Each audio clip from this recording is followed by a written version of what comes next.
আমরা মাননীয় প্রধানমন্ত্রীকে হত্যার জন্য ডক্টর ইউনূস এবং তার দূষররা যে চেষ্টা করেছিল, মহান আল্লাহ তাআলার ইচ্ছায় উনি প্রাণে বেঁচে আছেন। এই বাংলাদেশকে তারা কি আফগানিস্তান বানাতে চায়, তারা কি শ্রীলঙ্কা বানাতে চায়, এবং মাননীয় প্রধানমন্ত্রী ইনশাআল্লাহ এই বাংলাদেশে আবার ফিরে আসবেন, আবার নেতৃত্ব দিবেন। উনি এখনো বাংলাদেশের প্রধানমন্ত্রী। উনি যে আপনি এখন নামবেন মানে বুঝছেন কি পদত্যাগ আমি তো বলছি আমি এই কাজের জন্য নই, দেশে আমার দেশ পরিচালনা করা আমার দায়িত্ব না। আমার সরকার যেমন গঠন করেছি নামাইতে বেশি সময় লাগবে, 1 মাস পরে সরকার পতন আন্দোলন শুরু। এদিকে সবাই ডক্টর ইউনূসকে ভুল বুঝতে শুরু করেছে। ডক্টর ইউনূস এখন কি করবেন? বাংলাদেশে থাকবেন নাকি চলে যাবেন? তারপর দেশ কিভাবে চলবে? ক্ষমতার চেয়ারে কে বসবে? প্রত্যাশার জায়গা থেকে ডক্টর মোহাম্মদ ইউনূসের নেতৃত্বাধীন একটি সরকার আমাদের সামনে এলো, কেন তার জনপ্রিয়তা এইভাবে ধসে পড়ছে? নিশ্চয়ই এটি আমাদের বিশ্লেষণের জায়গা রয়েছে। যদি এই জরিপের ফলাফল সঠিক হয় তাহলে বিএনপির কপালে ক্ষমতায় যাওয়ার স্বপ্ন শেষ। জামাতের তো ভাই অস্তিত্বই থাকবে না, মানে ভোট পাবে কিন্তু বিএনপিকে বিট করে ক্ষমতায় যাওয়ার জন্য যে অস্তিত্ব সেটা থাকবে না। আপনার মনে হয় না যে ৭১কে যে আওয়ামী লীগ তাদের মৌরুষি পাট্টা করতে পেরেছে, তার কারণ হচ্ছে যে আপনারা তো ৭১কে আপনারা মনে হয় আওয়ামী লীগের চেয়েও বেশি ৭১কে আওয়ামী লীগের মনে করেন, মুক্তিযুদ্ধকে আওয়ামী লীগের মনে করেন। আমি ডক্টর ইউনূস সাহেবের দৃষ্টি আকর্ষণ করব, যারাই আন্দোলন করে ওনার কোনো টাকার অভাব আছে, উনি যে দুর্নীতি করবো। সুপ্রিয় দর্শক মন্ডলী, আসসালামু আলাইকুম ওয়া রাহমাতুল্লাহ। আশা করি সবাই ভালো এবং সুস্থ আছেন। স্বাগতম জানাচ্ছি আমাদের আরেকটি নতুন ভিডিওতে। সুপ্রিয় দর্শক মন্ডলী, খুবই গুরুত্বপূর্ণ একটি ভিডিও নিয়ে আসছে, যা দেখলে আপনারা অবাক হয়েছেন। সুপ্রিয় দর্শক মন্ডলী, ভিডিওর কিছু অংশ বিশেষ দেখে আর ভিডিওর থাম্বনেল দেখে আপনারা ইতিমধ্যে বুঝতে পারছেন যে আজকের ভিডিওটি কতটা গুরুত্বপূর্ণ। সুপ্রিয় দর্শক মন্ডলী, আসুন আমরা সেই বিস্তারিত আলোচনাটা দেখে আসি। উনি উনাকে ন্যায়বান নীতিবান মানুষ মনে করেন। উনার চোখে কি লাগে না? উনার সামনে বোনের সম্ভ্রমহরণ, মাকে টেনে খুন করছে, নির্যাতন করছে, রেপ করছে, ডাকাতি করছে, মানুষ হত্যা করছে, মানুষকে জ্বালিয়ে মারছে। অনেক গড় থেকে ২৪টা ২০টা ১০টা লাশ, ৫,০০০ পুলিশকে হত্যা করেছে এই, এবং আওয়ামী লীগের হাজার হাজার নেতাকর্মীকে হত্যা করেছে। এই নির্যাতনের বিচার বাংলাদেশে একদিন হবে ইনশাআল্লাহ, ইনশাআল্লাহ, ইনশাআল্লাহ। আমি সমস্ত দেশবাসীকে এবং বিশেষ করে যারা দেশের বাইরে আছেন সবাইকে আহ্বান জানাবো। আমাদের মাতৃভূমি আজকে আক্রান্ত। বঙ্গবন্ধু কন্যা শেখ হাসিনা উনি এখনো দেশের প্রধানমন্ত্রী, উনি রিজাইন দেন নাই। উনাকে জোর করে হত্যা করার জন্য গণভবনে ঢুকে আপনারা দেখেছেন কি করেছে।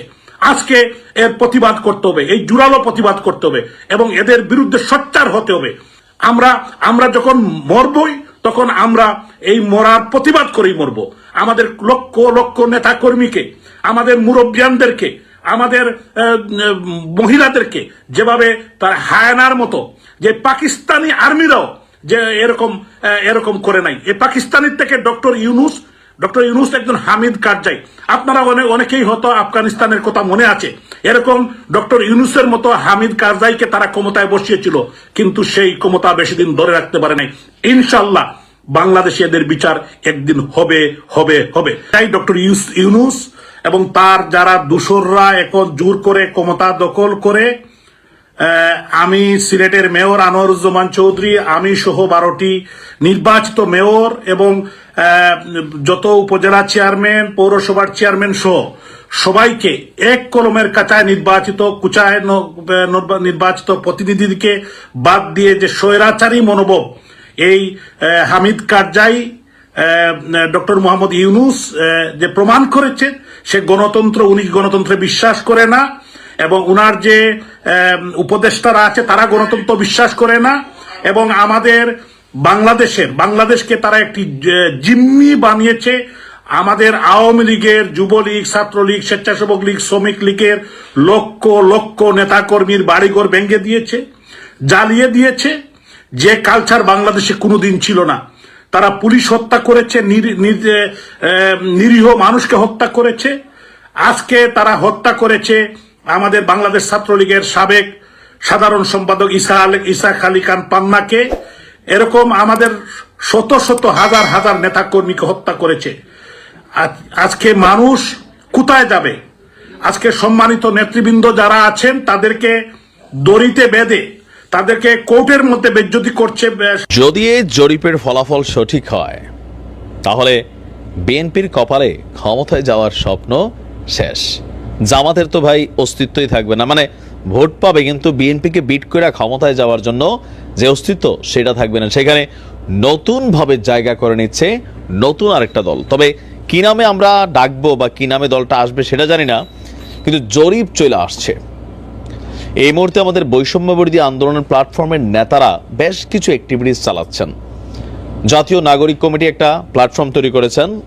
এর পাশাপাশি সার্জিস এবং হাসনাতরা একটা রাজনৈতিক দল তৈরির জন্য সারা বাংলাদেশে বৈষম্য বিরোধী আন্দোলনের বিভিন্ন কমিটি তৈরি করেছেন। গেল 3 থেকে 4 মাস ধরে নানানভাবে তারা কিন্তু এই কাজগুলো করেছে, অনেক দূরে গিয়ে গেছে। পাশাপাশি সামাজিক কর্মকাণ্ড হিসাবে সার্জিস পঞ্চগড়ে 2000 কম্বল পাঠিয়েছে।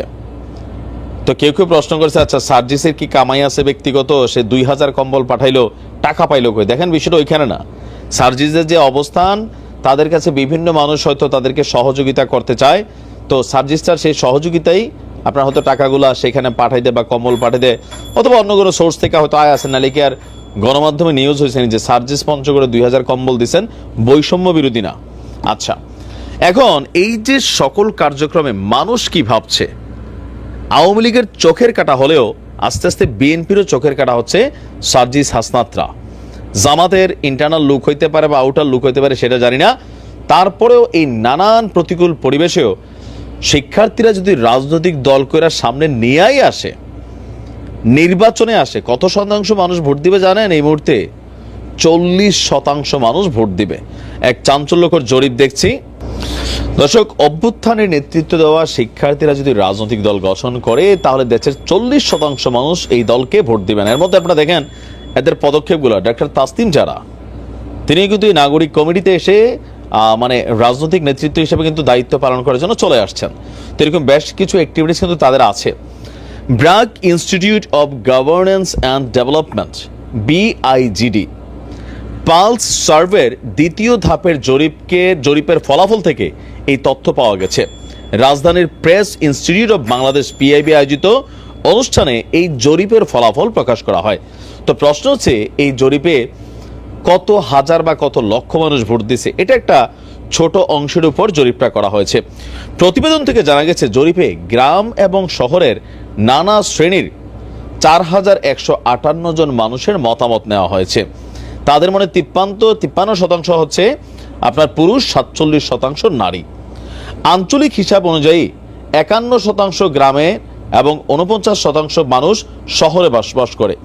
এই সংখ্যক মানুষের মধ্যে শিক্ষার্থীরা রাজনৈতিক দলকে যদি বানায় আনে তাহলে 40% মানুষ ভোট দিবেন, কিন্তু দেবেন না হচ্ছে 44%।